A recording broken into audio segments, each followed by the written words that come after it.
That's right. We are live. We are live. This is Digital Learning Day, Adam. Can you believe it? Wow. Right. We are live and in person. We're live. The day is here. The day is here. Everybody, do not adjust your sets. Do not your sets. That tells you the age. Do not adjust your television set, folks. Yeah, I am Carl Hooker, co-host of the Undisrupted podcast, brought to you by Future 8 Schools, educational consultant here from Austin, Texas, and I'm joined by my partner in rhyme. It is me. It is I. It is he. It is him. I am Dr. Adam Phyall. I am the Director for Professional Learning and Leadership for All for Ed, Future 8 Schools, and I get the honor, dare I say the privilege, to be one of your co-hosts today for Undisrupted Live. Wow, we're here. I know. Now, let me ask you, Adam, is this Undisrupted Live during Digital Learning Day, or is this Digital Learning Day presents Undisrupted Live? I mean, there's a little bit of a nuance there, right? And we've already got people popping up on the chat. I mean, people have already started figuring out, like Sarah Thomas, who dropped in right away and said, hey, friends, some of you have figured out that if you comment on all those streams, that we may bring you up on the show today, so you could be a live participant in the show. But Adam, the question, what is it? What are we doing? Is this Undisrupted Live featuring Digital Learning Day, or is it Digital Learning Day features Undisrupted Live? It's got to be Digital Learning Day live featuring us, because Digital Learning Day is such a huge event. We are just privileged to be a part of it. You know, that's how I look at it.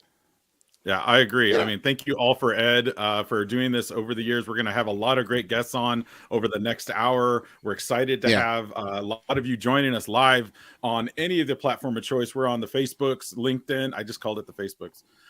Yes, you did. YouTube, Twitter, all of those platforms. Next thing you'll be saying the tickety talk. The ticket. No, I'm not there yet. Check out allfored.org. Of course, we'll be bringing this banner up a few times today for all the great free resources there for All for Ed and Future Ready Schools. But Adam, we have a guest joining us right off the bat. Yes. Yeah, because here's the thing. None of this would be possible without the correct leadership. And I personally can say I work for the best boss in the entire world. She is the CEO for All for Ed, and I'm going to go ahead and bring her up here, and she's going to just share some of her words of wisdom to everybody. Deb Delisle, come on up here. Hey, Adam and Carl. How great it is to be with you. I was jiving to your music a little bit ago, and I love the Partners in Rhyme. So thanks so much for the invitation to join you as you kick off Digital Learning Day 2023. As I mentioned, I hope you can hear my energy. I'm so excited to be with you and your audience to celebrate not just the incredible progress and innovation that has taken place in digital learning over the last year, but certainly all of the great ideas that will come forth as a result of your calling them from your audiences. And I'm so excited to be with the both of you. As we all know, the COVID-19 pandemic brought really unprecedented challenges for educators, students, and their families. And it's also accelerated the adoption of digital learning tools and technology. And it certainly has shown us just how transformative that these tools can be. And I know each of you have great ideas to share as we go along throughout the day. So our theme for this year's Digital Learning Day is making connections, every student, everywhere. And it really couldn't be more appropriate as we celebrate the power of digital learning to provide equitable and accessible education to all kids across this country. Hopefully you all know that All for Ed is committed to ensuring that all kids have access to these tools and resources so they can find their places and succeed in a rapidly changing world. Whenever anybody asks me, what is the role of an educator? To me, it's just what boils down to one word, and it's to give kids hope every single day. But we recognize too in this work that there's still so much to be done to ensure that equity and access exist in digital learning. So the digital divide that still exists in many communities, it's really just a slap in our face. It's a stark reminder of the work that lies before us. And I think we would all agree that we want every kid in America to have those opportunities that we would want for our own children. So today we're celebrating educators who embrace new technologies and innovative approaches to teaching and learning. And of course, we're celebrating kids who have risen to the challenge of learning in a rapidly changing world. All for Ed is committed more than ever to ensuring that digital learning continues to be a powerful force for equity, access, and opportunities in education. So thank you again for the opportunity to join you today, Carl and Adam, and let's continue to work together to harness the power of digital learning to create a brighter future for every kid in America. I've always lived by the mantra that what we offer to our students tells them what it is that we value. So by providing opportunities to harness the power of technology, it has never been more important, and it tells kids that their future matters as well as their present. So I love your excitement. I love your enthusiasm. So I'll continue to cheerlead for both of you and for everybody who's on this webinar today. So thank you so much. That's Deb Delisle, ladies and gentlemen. Deb Delisle bringing it as always. Yay! Thank you, Deb, for being a part of this. Yeah. I mean, I just love that theme for this year, making connections, because it has that double meaning when you think about the internet and how the internet has really connected so many people in so many places. But also, we still want to have those connections, those peer-to-peer, person-to-person connections that we have in education. And I think that's one thing that's so invaluable that we have, is just being around each other, being able to share our stories, being able to learn and grow from one another. So making those connections are so important. And that's a big part of what we're talking about today, and Deb kind of highlighted a few of the things that we'll be touching on, the connectivity, equity, those concerns. Those are big parts of what we're working on today. And again, that connection is a big part of this. And as you can see, some messages flying in from YouTube and LinkedIn, Facebook, a little bit all over the place, people coming in and chiming in there with some messages. So we encourage you to be a part of this day. And another big way you can be a part of this day is actually by tweeting out to the hashtag DL Day. And so we've already, Adam, thank you for the, by the way, there's the, yes, we got to see what exactly hashtag. We've actually got a few that have already popped in. In fact, I went and did some scrolling this morning, Adam, and I found a couple, none from your friend, Mr. Musk, but we did get some other ones coming in today. We see Zandra out there in the great state of California, popping in, saying a lot of the great things they're doing there in Greenfield, USD. I can't wait to see the incredible things for our scholars and teams as we enhance student learning with technology. Again, shout out from a superintendent there taking part in Digital Learning Day. Of it course, takes leadership. Leadership has to take the reins. And we're going to hear from Tom in just a minute when we get our On the Beat reporter coming in. We'll talk about leadership in just a second. Also, the classroom is a big part of where this is happening, right? And we see Mrs. Brown, second grade. Shout out to Mrs. Brown, second grade, who's now made it onto the Digital Learning Day live broadcast. Class playing a human body Kahoot, which sounds like just a blast. It sounds like a hoot. If I'm going to, that's dad joke. Dad joke. Yeah. Hashtag dad joke. So we see from superintendents the impact of this. We see from the classroom teachers, and then there's folks that are also supporting this on the ground floor in terms of digital learning specialists. I want to give a shout out to Lubbock Cooper ISD, Matt Hawley and the team there, amazing team. As we see they're honoring each of their digital learning specialists. This is Caleb Henderson getting a shout out on the show today. So again, keep using that hashtag. Continue to be a part of this show by, again, tweeting at the hashtag or commenting on whatever platform you're watching us on live right now. And we may bring it up on the show at some point. You never know. Because that's the thing. Digital Learning Day is more than just one day. It is a time to celebrate all the work that we're doing, but it's more than just one day. Similar to like Hour of Code, it's not just for 1 hour. We really want everyone to celebrate what you are doing. So it's all year long. It's all the time. It is what we do, everybody. We learn digitally right now. And it wouldn't be possible without support from our officials in Washington, right? Yeah, that's right. Mrs. Owens also agrees with you there, saying digital learning is here for the long run. Adam, that is correct. But I thought it'd be interesting if we asked someone that some of you may know. He is the U.S. Secretary of Education, Miguel Cardona, and he's going to jump in and say a few words for us. Oh. Happy Digital Learning Day. To our nation's teachers who are using digital tools and resources to help students explore their interests, passions, and goals, thank you. To our state, local, and school leaders who are building plans to ensure the promise of technology-empowered learning is sustainable now and over the long term, thank you. Education technology has great potential to empower educators, to meet the needs of our diverse and multilingual learners, to connect parents and families to schools, to help children access wraparound supports, and ultimately raise the bar for teaching and learning in our schools. The Biden-Harris team is committed to advancing this vision. One way we're doing that is through the Affordable Connectivity Program, or ACP.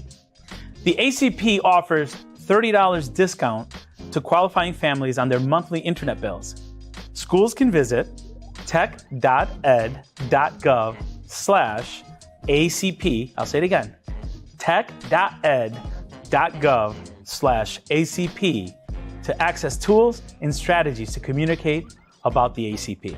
And Spanish language resources are available at accedeainternet.gov. Together, we can help to make sure technology supercharges our children's learning and our country's progress.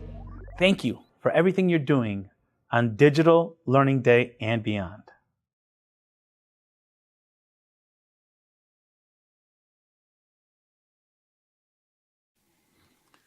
All right, shout out to Miguel there. We got them all. They're all lining up, Adam. Yeah. These are the big guests that we're bringing in today.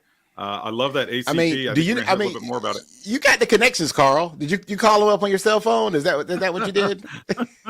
I tweeted at him using the hashtag DL Day. You see what happened there? See, you can get the Secretary of Education to chime in on your show.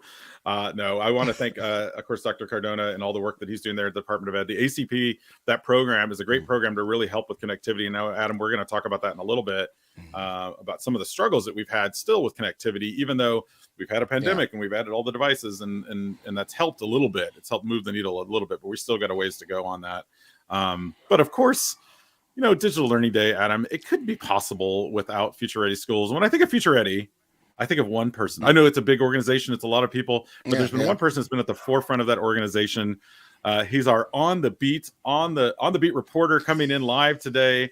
The godfather of Digital Learning Day, of course. We all know Future Ready, of course, has been doing a lot of great work since 2014 to support school districts and leaders.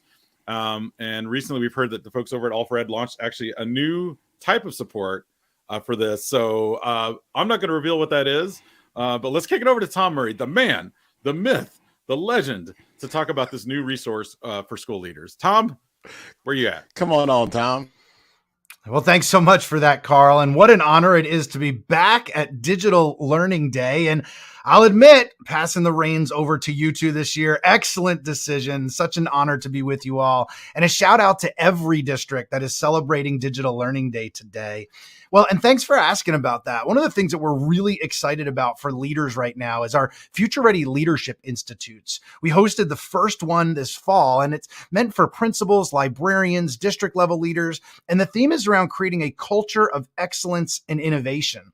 You see, we've partnered with UPenn, and one of the things they've worked on is a rubric and some tools to help districts really evaluate, how do you know that your innovation is actually working? Because here's the thing, and we spend so much money on ed tech, especially throughout the pandemic. How do we know that what we're investing in time, in people, and in money is actually working? And so great conversations there, a partnership with ISTE as well, another leader certainly in the ed tech field here. But I think one of the things I'm most excited about, it's really pushing leaders to move from the conversation. We do a lot of this. We do a lot of talking. We're really good at admiring problems sometimes, but moving from discussions and ideas to plans and actions. And so I want to invite you to Ohio on June 13th for our next Leadership Institute. You can check them out at futureready.org/events. Thanks for sharing that information with us, Tom. I mean, I love Ohio. I think that's how you do it. But I know not everybody will be able to make it to Ohio for that event, or maybe they may not make it out to any of our other future events in person.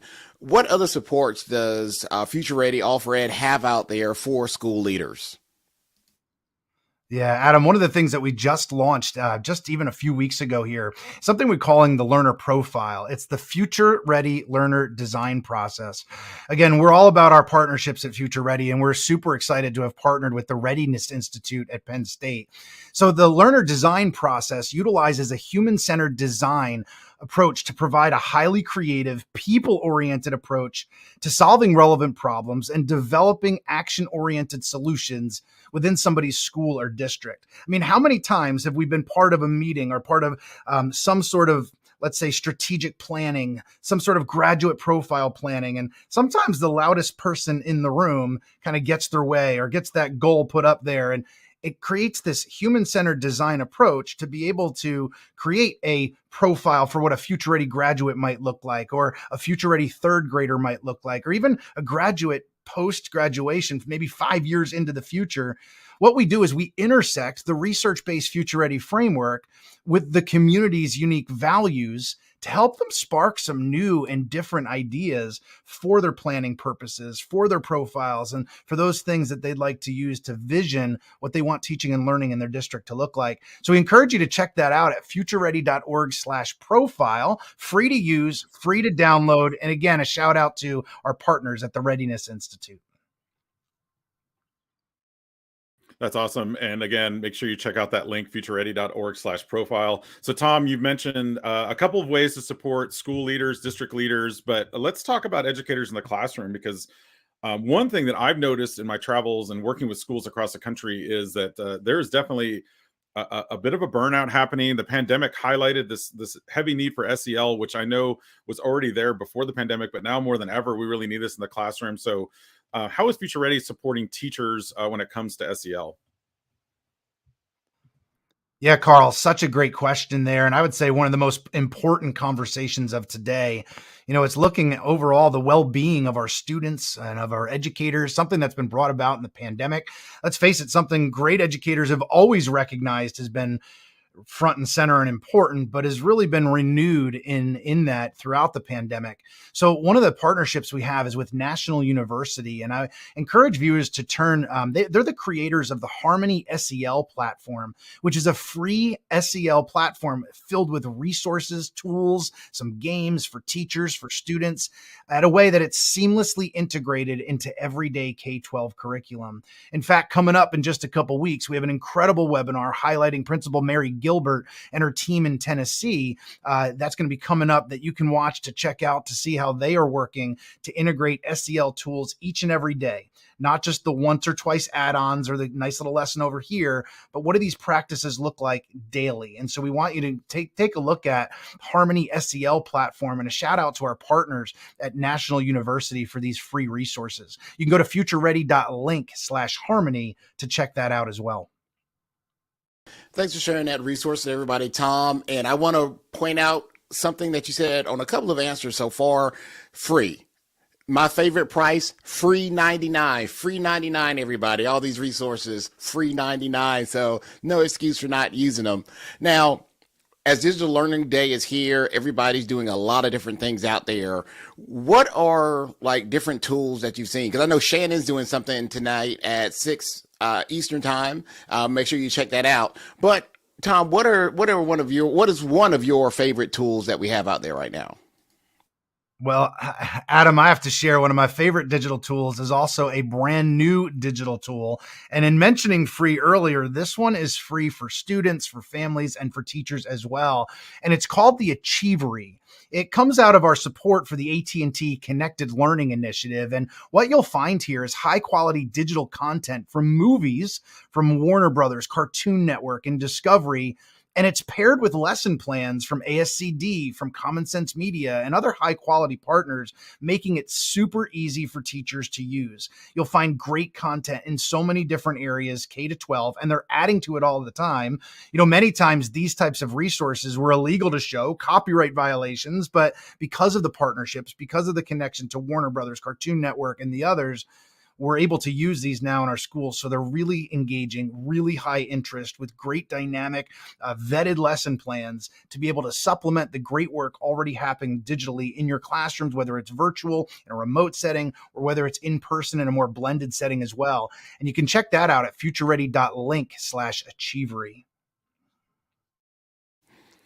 Well, thanks for sharing that one, Tom. I mean, there's a lot of great resources out there. I know for myself, as a former technology director, my favorite tool that I rolled out was ClassLink. That was it cut down that time for teachers and students to get into their platforms. I mean, that was one that just saved the day for me as an educator. Yeah, shout out to ClassLink on that. I remember like the the fun that was about 5 or 6 years ago of trying to go through and actually like getting 42 different subscriptions synced up and having 43 different logins for everybody. And I think they are one of the companies that really rose to the challenge of what happened during the pandemic and really making that process a lot easier for teachers, students, and parents. I will add there. By the way, Adam, comments are blowing up right now. We got a lot of Sarah Thomas, who is an advisor to Future Ready, just throwing it all out there because she does say praise all the word. Craig Justice joining us via LinkedIn. Craig, good to see you, my man. Well, see you virtually, I guess, yeah, right? Yeah, virtually, yeah. Get into this. It's always so weird figuring that out, Yeah. What do you say? I see you. I see your comment. Well, we've talked a little bit about digital equity already, and I know that it's been interesting what's happened over the last several years. We've got some funding that came in through ESSER funds. We've got ways to really kind of close the gap, as it were, when it comes to devices and technology. But I think when we have this conversation, it goes beyond just that too. I mean, it can't just be, right, Adam? I mean, it's not just about, okay, we put the devices in the hands of kids, check the box, let's walk away, right? Yeah, I mean, because like one of the things, and I have my own little acronym that I use called ACT, access, connectivity, and task. Are we giving our students access to what they need when they need it? And of course, the connectivity piece is humongous. You have to have connectivity in the schools because through things such as E-rate, we've been able to get all the connections in the schools. We've been able to get the wireless access points needed. But then also the task, what task are we asking our students to do in the classroom? Because we want to prepare them for that next opportunity, whatever that may be.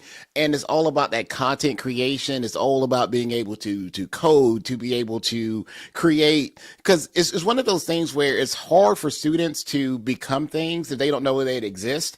Right. And it's very difficult for them to be what they can't see. So we have to utilize the technology to give them that opportunity to make sure that we are being equitable in how we're utilizing our resources. Yeah, I think that's an important point here.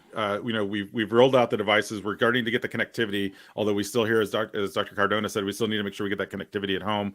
But now it comes back to what you were just saying, Adam. How do we ensure that the kids are having equitable access to what they're actually doing on the devices? And I think that's important too. And I know that you in your former district in Newton County had created quite a program there, the Inspire Her program. That is just an amazing program. I'd love to have our viewers kind of take a look at that. You got that ready for us? Oh, yeah. You know what? I could tell you about it, but you know what? Let me show you. Yeah.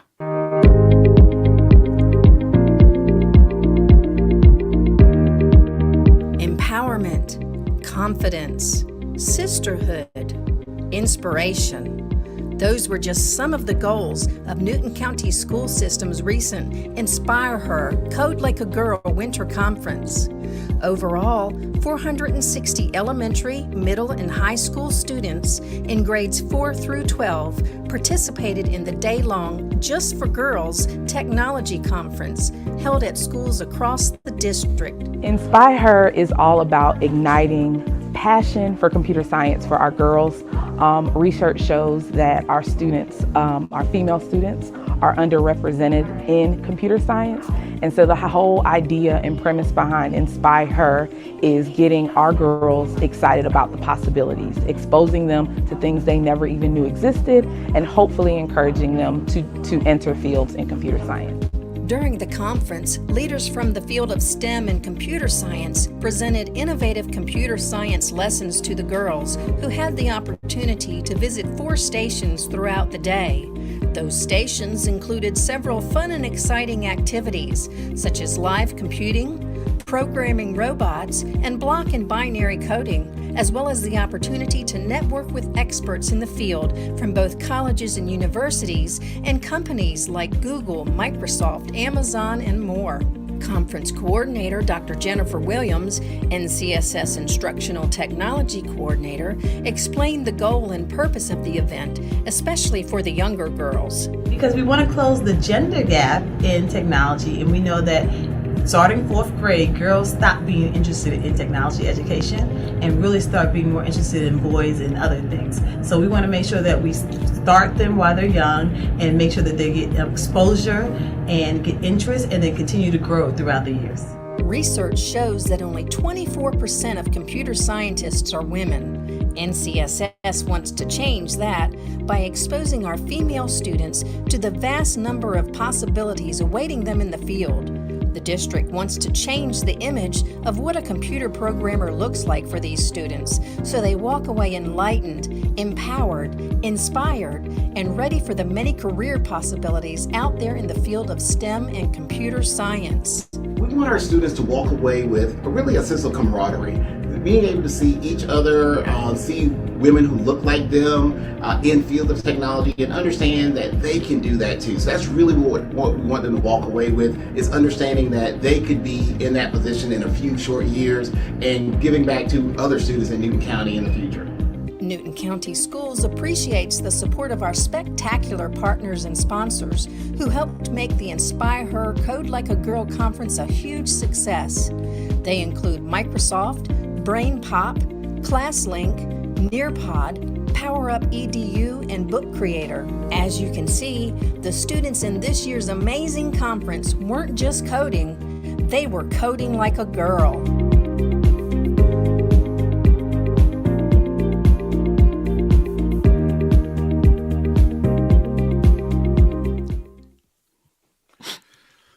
I kind of have a tear in my eye.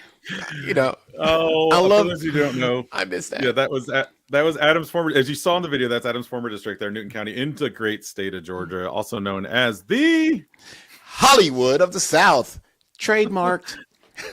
Adam, I got to ask you. I got to ask you some questions, because you've been you were a part of that program, of course, at the beginning and the outset. Mm-hmm. You and I have both been, we're both girl dads. We are still girl dads. And so seeing that drop off that we see a lot of times, it happens, especially around computer science, around 5th grade, 6th grade with girls. What got you started? Let me go behind the scenes here and ask you a couple of questions. Like, what got you going on that? What motivated you to do all this as a district too? Not just you, but as a group. I mean, it's one of those things where we really wanted to do a better job of leveraging our partnerships and opportunities to make sure that all of our students felt their voices heard and felt seen.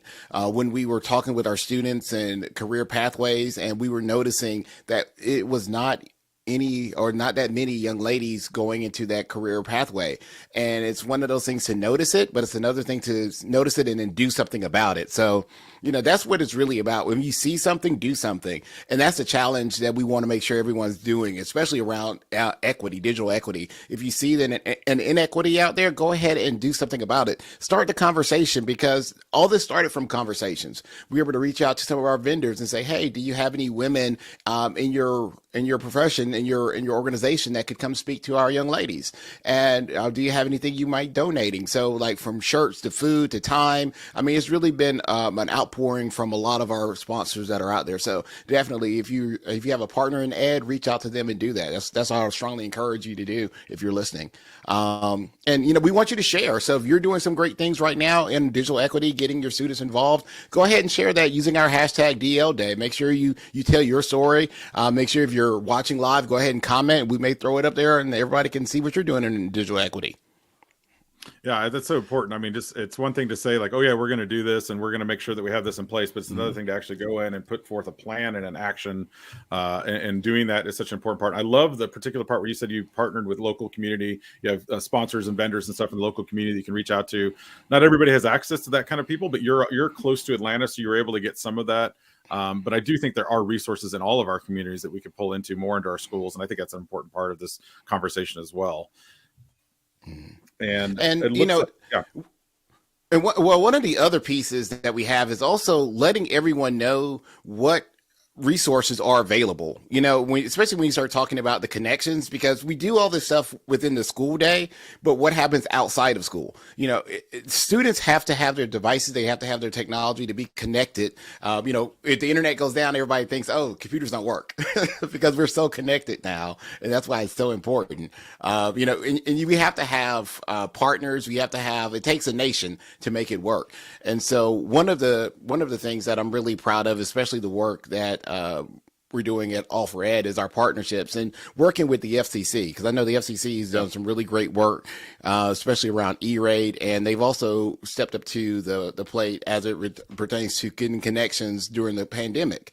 What have you seen in your area down in Texas? Yeah.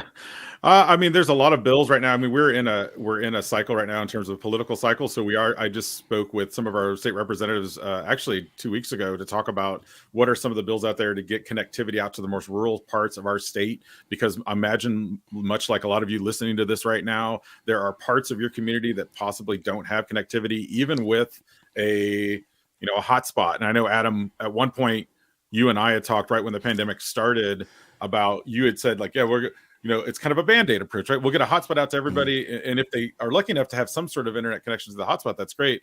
But in one case, I think you shared, wasn't there a family that had was it like 8 students in your school, all under one household, and they got one hotspot? How does that work? That didn't. It didn't. That was the thing. It didn't work. We tried, but it didn't work. So, the hotspot, like I said, it's a Band-Aid. It's a FEMA tent. It's something to kind of get us through this little hiccup situation that you have right now. But it's all about finishing that last mile and closing that homework gap. And we actually put in a couple of phone calls, and we have the chairwoman for the FCC. Yes. I know people too, Carl. Okay.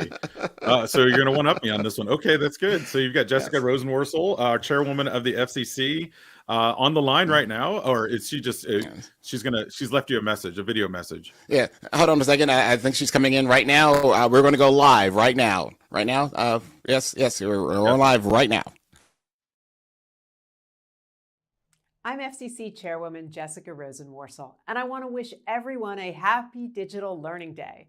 Today is a great day to report that the Commission is making real progress, ensuring digital learning opportunities are available to everyone, everywhere. Last year, we launched the Affordable Connectivity Program, which is our nation's largest ever effort to help families afford internet service.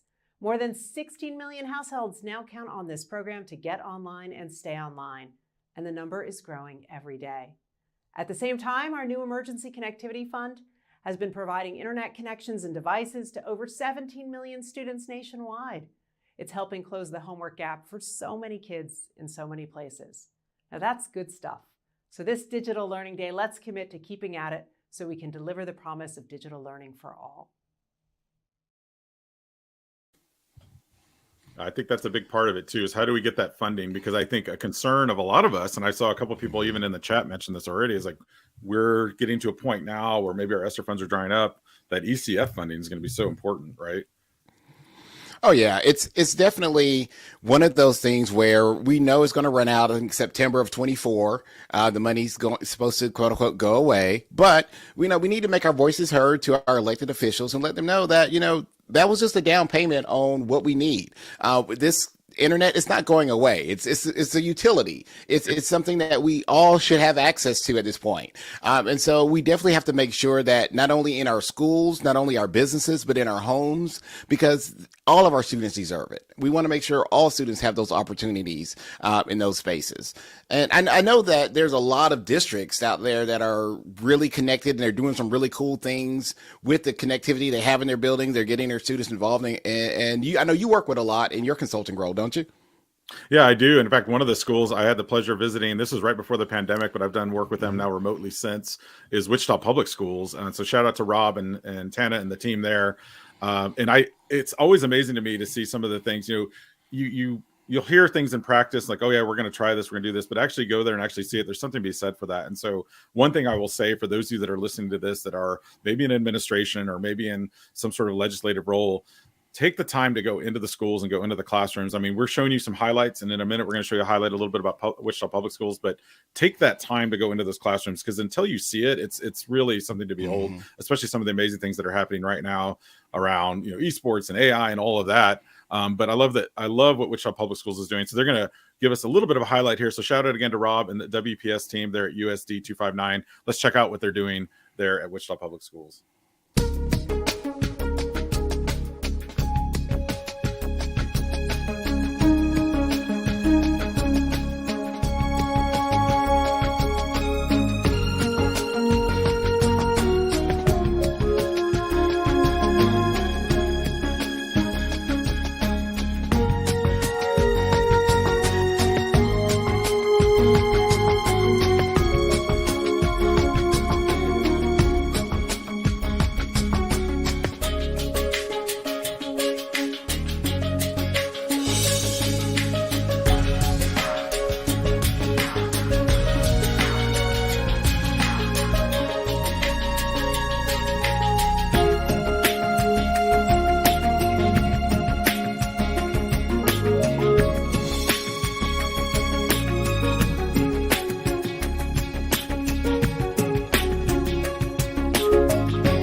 Wichita. Wichita in the house. We now have Kansas represented. We're hitting all the states as fast as we can in less than an hour. That's going to be tricky to do. We've got a few out there now. Yeah, that's just, I love that, all the different programs they have in place there to really kind of like, as they were saying, even in that video, like getting the students to kind of see beyond just where they're at, because a lot of them feel like, their world is very small. But with technology, of course, we can bridge that gap and actually expand their ideas and their mind to different things. And it takes a team. I mean, you can't do it by yourself. So shout out to everyone who's out there who is a technology coordinator, who's a digital learning coach, digital specialist, instructional coach, library media specialist, classroom teachers. It takes a village. All this would not be possible without the hard work. So I'm seeing these tweets. I have my Twitter up here scrolling through. There's still a ton of tweets that are coming in real time. So definitely share what you are doing right now using the hashtag DLDay. We want to make sure that you are sharing what you're doing out there. We want to make sure we can highlight all that great work that you're doing. And Adam, because this is the Undisrupted podcast, something that you and I have tried a few times over the years, and we've done this now live at a keynote at FETC this year, which is kind of fun, a little bit wild. We are going to disrupt things a little bit because Undisrupted Disruption, this is now Pardon the Disruption and live from Digital Learning Day. And again, I want to give a shout out to all the great folks at Future Ready and All4Ed for putting the two of us on the air, which is, again, for those of you that know us out there, and I know a few of you have been commenting in there, we're very brave people to do this live because, you never know what we might say. We've been at this game for a while, Adam and I. And check out our podcast course, Undisrupted, which, again, Future Ready, thank you so much for putting us on the air. And every year we've thought we were going to get fired one of these seasons, right, Adam? But it hasn't happened. I mean, I have been fired from a volunteer job before, but I digress. As have I. Interestingly enough, we share that in common. So for those of you who don't know, here's how Undisrupted Part of the Disruption works, where we're going to have a series of topics with a short clock right there on the screen. Feel free to comment as well if you want as we go through these topics in rapid fire order, starting with 2 minutes on student engagement. Adam, does engagement matter? Do students have to be engaged to learn?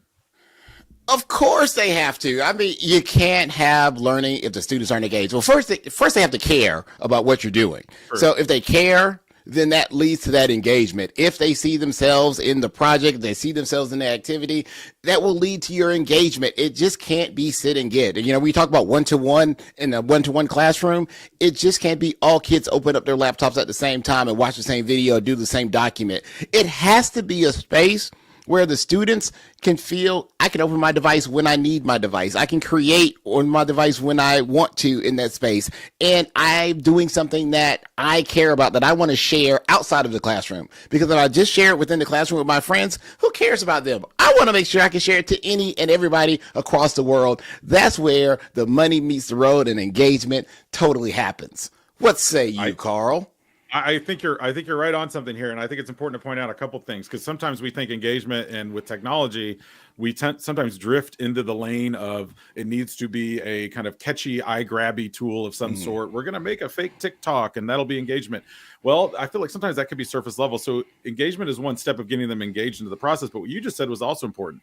Sharing to an authentic audience is also a way to engage students. When you actually see and you put something out there that is your own work that other people comment on, now, that comes with a level of digital citizenship. We talk about comments and how we respond to each other online, which is, by the way, real world. I mean, this is what we're dealing with all the time. Getting students to actually put their work out there, I think, is such an important part of it. And I think that also makes them feel like they have some ownership in what that process is. So for me, I think it's the first step, really. I mean, they have to feel safe. Obviously, when they're in our schools, but they also need to have some sort of level of engagement to get it. I like what Craig says here too.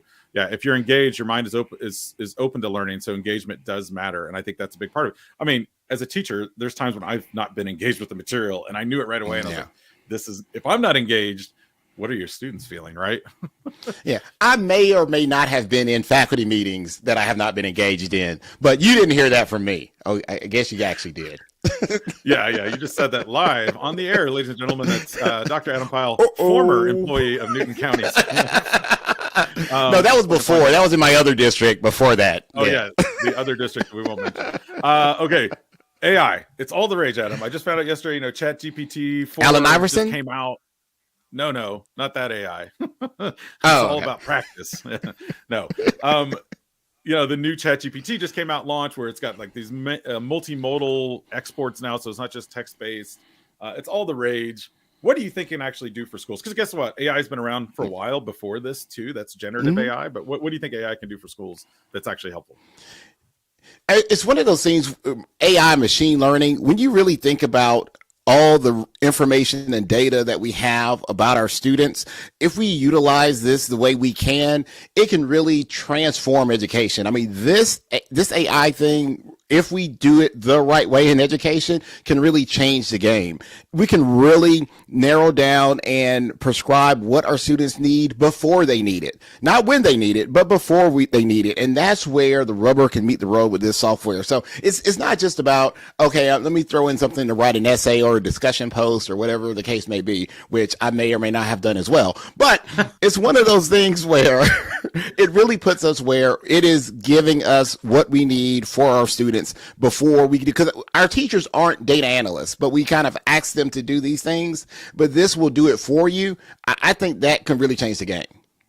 Yeah, and our third member of the show, Sarah Thomas, chimes in because she's the third host. Geeked out about the new AI developments. I've seen just recently I spoke with some leaders who are actually using it to help develop job descriptions. I mean, not to get them, not a polished job description, say you, but at least to get you started. I don't know if you've gone in and done the bio thing yet, where you actually put in your bio and see what it says you actually do. It's funny how accurate or inaccurate it is. But we would love to hear more about what you're doing, of course, at the hashtag DL Day. If you're doing something with AI in your schools, we want to hear more about it. And I want to give a quick shout out. I just saw on Twitter, the Utah Coalition for Educational Technology Conference in Provo. That's USET, hashtag USET23. Matt Winters and the crew there watching along as well, as their conference is going on live right now. And so we're coming in live on their conference feed. So thank you so much for that, Matt. Live at a live conference? That's like, next level. That's like Inception. Yeah. We're 2 levels deep now. Speaking of AI. Okay.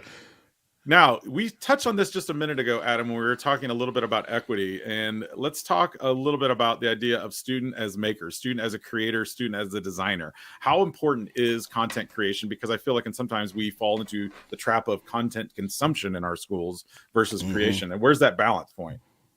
Well, I think you brought up the point, and you may have coined this phrase as a prosumer that I heard, or somebody, producers and consumers is what we really want our students to be, where they are producing content and consuming content, sometimes at equal levels, but we want to make sure that with this, they have the right tools. Because when you find the digital tools in the classroom that can allow that, you can put it in any subject area. We had Monica Burns on our podcast a few weeks ago, and she brought up a tool that we both love. Book Creator is a tool that will allow students to create their own books, to create their own comics, to tell their own narratives. I mean, that is where it's really, truly something special, where you can plug your tool in any subject where students can create, not only in school, but outside of school as well. Yeah, I think bridging the conversation between the last one we just talked about with AI and this, it's one thing to create something with AI. It's another thing to then create some sort of publishable content using pieces of it. And you just mentioned Book Creator. I know they actually integrate with Canva, which is another favorite tool of many. And I don't know if you've seen, but Canva now has actually a text to image feature that's an AI component built into it that you can do as an add-on too. I think it's free for educators. So we like, how much does it cost, Adam? Is it free 99? Free 99, everybody. Always free 99 is a fun thing. The other thing I'll say when we talk about student engagement, which we hit on earlier, is gamification can be a big thing. Now, there's 2 different kind of fields here. You have gamification, where you have some point systems and badges and ways to kind of overcome things, and then you've got game-based learning, which is a little bit different, where it's actually you're playing a game to learn. What say you on this too? Because I do think there's not a lot of growth in this area. I feel like there's just a few. I can think of like Breakout EDU. Shout out to our friend Adam Bello, who's been on the podcast before. Again, creating environments where kids can actually play games in classrooms and fail, which is a big topic of mine, of course. I feel like right now that exists primarily on the sports field, but it doesn't exist, consistently in classrooms. Creating those opportunities to work as a team, create, fail, and all of that. What say you on that? Yeah, it's definitely one of those things that it's been around since the beginning of time. I mean, and when we were in the classroom, we used to play like Jeopardy games or different kinds of things of that nature with our students. But this isn't what we're really talking about.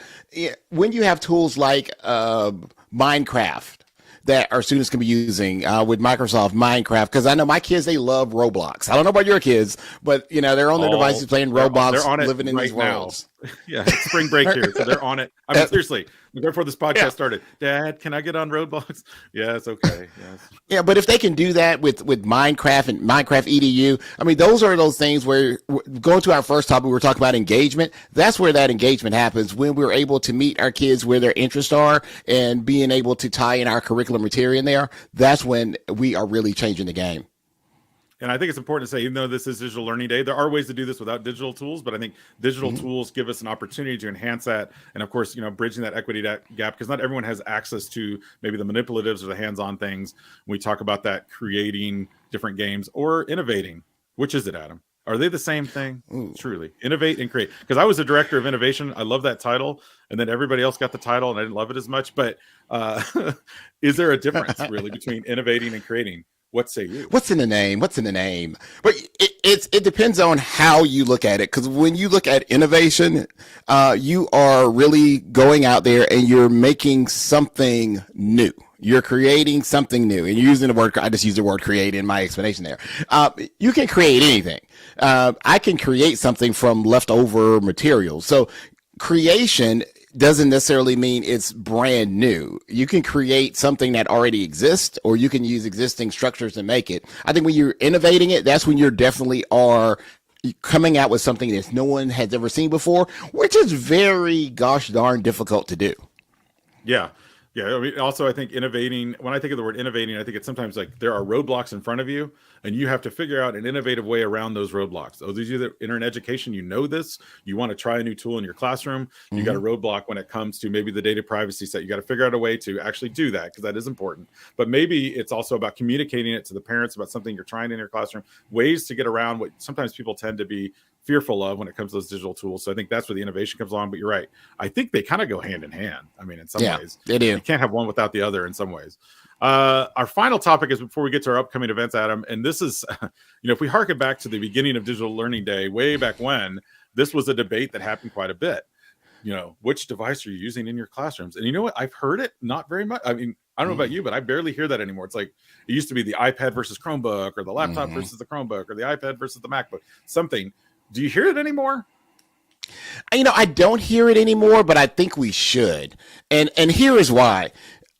Oftentimes we go one-to-one with what's the cheapest, what meets our testing standards, and what technology chooses. During the pandemic, we didn't really have a chance to go through a whole 3-year process and go through machines and see which ones people like. It was whatever we could get. So we, instead of doing a 3-year process, we did a 3-week process and got all the devices we could. And oftentimes it's what the technology department likes best, not necessarily what's best for each and every student, because some students may need a different device depending on what their college and career pathway is. So it has to be, I think that conversation needs to come back up, and we need to have some deeper conversations around our device selection and what we're asking our students to create, innovate. Are we asking them to have gamified spaces? You see, I'm trying to tie all these topics back to my answer. Yes. You see what I did there?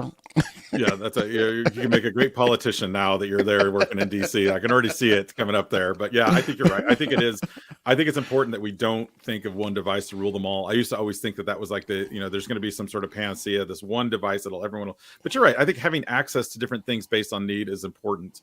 And just a quick shout out, by the way, for those of you that have been looking, these images that we're putting up on the screen, most of these images have all come from images.alfred.org. By the way, they have a free copyright free image resource library there. Yes. Copyright free 99.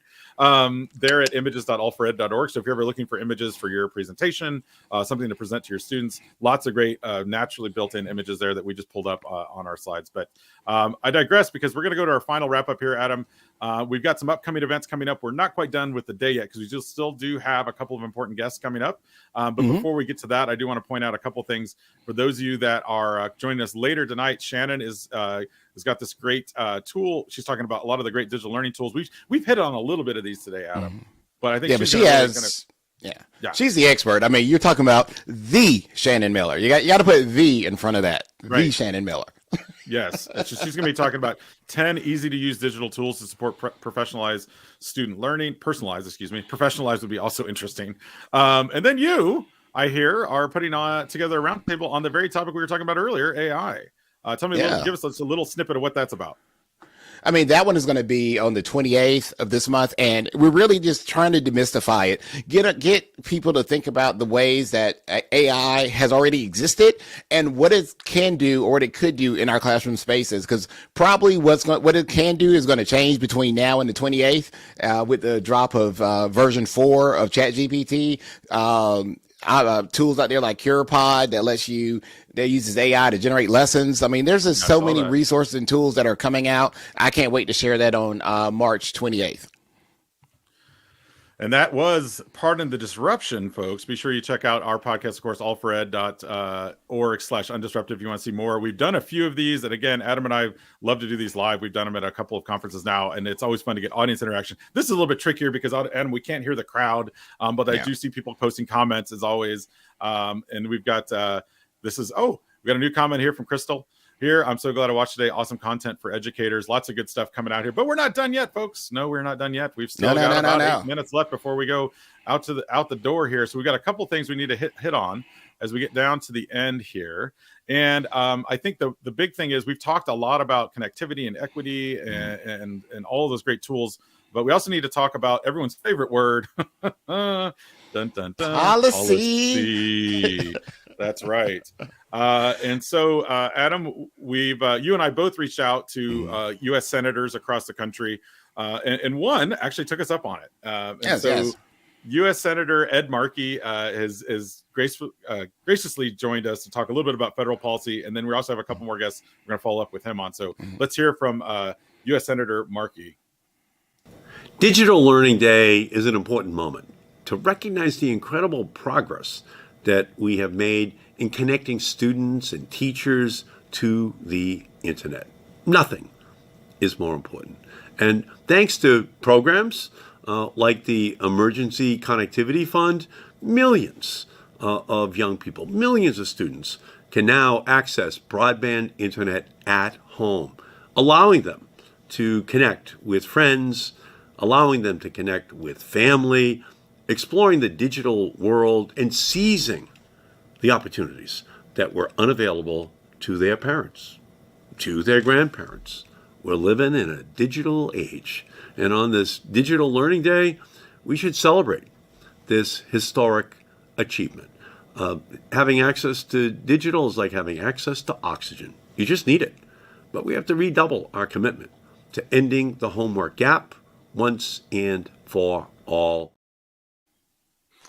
I love that we got to end the gap. There. I mean, yeah, we got to end the gap. We got to get in the horror gap. I want to bring in Michael Strahan next time because he knows a lot about gaps. So he could probably help us close this gap that we have. So next year we got to put that on our list. Colin Strahan. I would also like Arnold Schwarzenegger to come in because when he made that last comment, the first comment that popped in my head was a scene from a movie where he's like, Total Recall. He's like, give the people the air. Come on. Yes. I mean, we need that with that connectivity, that internet. I think that's an important analogy there that I think we just kind of assume we're getting to a point where we need to assume that it's just part of everything. And I think that's a big part of it. And I know that some of this work also goes we have some of it at the federal level. We also have some at the state level. And I know you and I interviewed, and this will be coming out next week, a quick little snippet with Jen Ellis, who's the director of state government relations at All4Ed. Let's just play a little snippet of that video. Equity and access. And I know at states, we talk about different policies and things that they could do. So Jennifer, since you're the expert in policy, we got an expert here.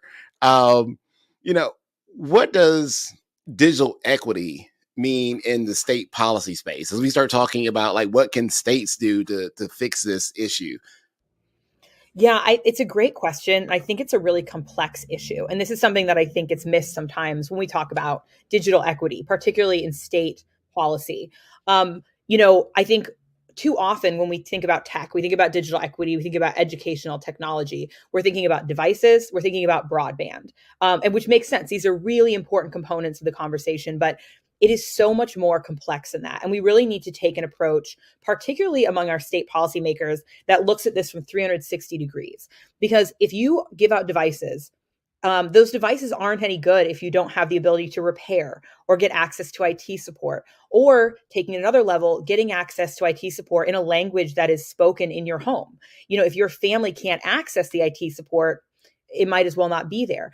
So we also have to think about things like, how is that tech fully integrated? So it's not just something that's added on to what you're doing, but is actually fully integrated into the classroom, into your life.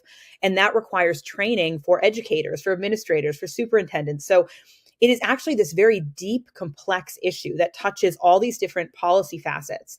And I think that is one of the things that's most important to understand about the digital equity conversation, particularly in state policy, is that we need to be addressing all of these pieces. What we know right now is innovation in the digital space is only going to go up from here. We're not going to take steps back. So we need to be building this infrastructure. And again, I say infrastructure, some of that is physical infrastructure, like actually getting broadband out to areas. But I'm also talking about policy infrastructure, social infrastructure. If we're building this now, then we're going to be ready not only for the tech that's here today, but what we know is coming very, very quickly tomorrow. And so I think there's a real opportunity in education policy to be grappling with these questions that are really, really complex and thinking through them in a way that sets up students, not just for education, but we also have the opportunity to teach our students how to be good digital citizens, how to parse fact from fiction. And these are things that we should be talking about in the digital equity space and what schools can do in the digital equity space. So I think it's important that whenever we're talking about digital equity, we are capturing all that complexity. It's not just about devices. Devices are really important. Without them, we don't have any part of the conversation, but it can't stop there. That's just the beginning. And if you loved hearing that, check out the full episode that's dropping next Wednesday. Make sure you subscribe. As the kids say, the link's below. But we've also have brought in her counterpart. So the other side of the same coin at the federal level, the one, the only, my new coworker and friend is coming to the live stage, Rebeca Shackleford. Hey, you forgot to say that I was your favorite coworker. Oh, the favorite coworker, yeah. favorite coworker. Yes. Get that on, that's on record now. Yes. Yep, there you go. Rebecca, thank you so much for joining us. I'm going to ask a little bit about some of the federal resources too, because Jen talked a little bit about the state level. What are some things that we've had people, again, I mentioned in the chat, in the comments, we've had people already say like, well, I'm worried about funding. How is this going to work out? Where does ECF play in all of this? So can you give us a little bit of like kind of a higher level view of what that looks like? Sure. So I know that, my esteemed colleagues that work on Capitol Hill and FCC mentioned the Emergency Connectivity Fund already, but what we didn't talk about was that the money is about to run out. So before the pandemic, there were 17 million children that didn't have access to internet or devices at home. And so we knew that there was a huge problem, and we're so thankful that the federal government stepped in, brought in the Emergency Connectivity Fund that helped the best partner connect families to the internet. And that best partner is schools. We know our communities, right? And so 15 million children have been served by this program. The challenge now is that all that money has to be spent by the end of this year, which means that going into summer, there could be millions of connections lost. And by the end of this calendar year, about 7.5 million connections could be lost. Wow. That is not good. Oh. Yeah, I don't think that's a good number. I mean, yeah, that's a lot of connections and we're just now, I feel like getting to that point, we're starting to kind of see everyone's starting to get that connection, but the fact that we still have this kind of danger that cliff may come is troublesome. So what ways do you suggest that everybody listening out here get involved in this process? Because we have teachers, we have some parents, we have principals, superintendents. You have their ear right now. What should they do? Totally. I have two things. The first one is advocate for ECF. And on our website, we have the number that you can call your congressional representative. You type in your zip code, it'll connect you to their line. You can send them emails. Let them know how important you think ECF is. Let them know how your school and your community has supported each other through this pandemic, through this program, and tell them to fund this program and continue it. It is so important. And then the other one is there's something called the Digital Equity Act, and its goal is to really invest in states and localities and make sure that digital equity becomes part of every community. And teachers and educators have been through this already. I'm a former teacher, right? We know best. We know how to connect people and families, and they're having stakeholder conversations probably in your state right now or in the next couple of weeks. And I think that our educators need to be sitting at that table. They need to be the loudest voice in that room, because we could really change the world together. And, we do that every day or you all do that every day in your classrooms, but this is another opportunity to do that for the long term. That's an important point there too. And I think we talked about this, a little bit earlier about how I would love to have the senators and the legislatures come into the classroom. But I think it's also important, like you're saying, also go out and be kind of a thorn in their side sometimes, and just, set up meetings if you can. When you have a chance, go and testify if you can. Let them hear you. And I think that's important, because hearing from me as an administrator is one thing, but when you have an actual classroom teacher standing up there and talking about it, I think it has a lot more impact. Yeah, something we should all remember is that we're their bosses. Like, they work for us, and we have to remind them of that every day. Yes. Yes. I love it. Well, thank you, ladies and gentlemen. That was Rebeca Shackleford. She is the All for Ed's Director of Federal Government Relations. And anything else to add to your title that you do? No, I make your life so much better. That's all. We like people like that in our lives. Thank you, Rebeca, for being a part of this today. And of course, check out all of those great free resources at allfored.org. Adam, as we head to the exit here. Oh no, it's over already? I told you it was fast. We're over time. We got some parting shots here. Takeaways from the overtime. Day. Yeah, now we're yes, it is Digital Learning Day overtime, because you know what? It doesn't stop today, right? It's not just this 1 hour. A wise man by the name of P. Diddy once said, "Can't stop, won't stop." So mark it on the tape, folks. We got our P. Diddy reference. And again, the second old reference I said, because I just said tape, which is like, I feel like it's a good wrap up to all of this. Well, just some quick reminders as we wrap up. I thank you, those of you that have stayed with us till the very end. Of course, make sure you continue to use that hashtag DL Day. We'll be monitoring it. We'll be checking it out. We'll post what you're doing in your classroom, in your school, in your district, in your community, to be a part of this Digital Learning Day. Again, later tonight at 6 o'clock Eastern, be sure to check out Shannon Miller and her 10 digital tools session. That's at futureready.link/DL Day tools. You can see the link right there at the bottom. Of course, podcasts, we've already mentioned it several times. If you don't know, it's the Undisrupted podcast. And Adam, this is gonna be a little bit different, so let's end it the way we end our podcast, but we're gonna end it a little bit special. And by the way, again, real quick shout out, thank you to everyone for joining today. Thank you for all of you that had the comments that were part of this. Sarah Thomas, with all the amazing content in there that she's been throwing into the YouTube chat. You guys are a part of this. This has definitely been an interactive day that doesn't end right now. This has been a very special Digital Learning Day edition of the Undisrupted podcast, brought to you by, of course, our friends at All for Ed. He's Adam, and you can follow him at AskAdam3. And this way, he's Carl, and you can follow him at Mr. Hooker. And remember, ladies and gentlemen, boys and girls, we are better together.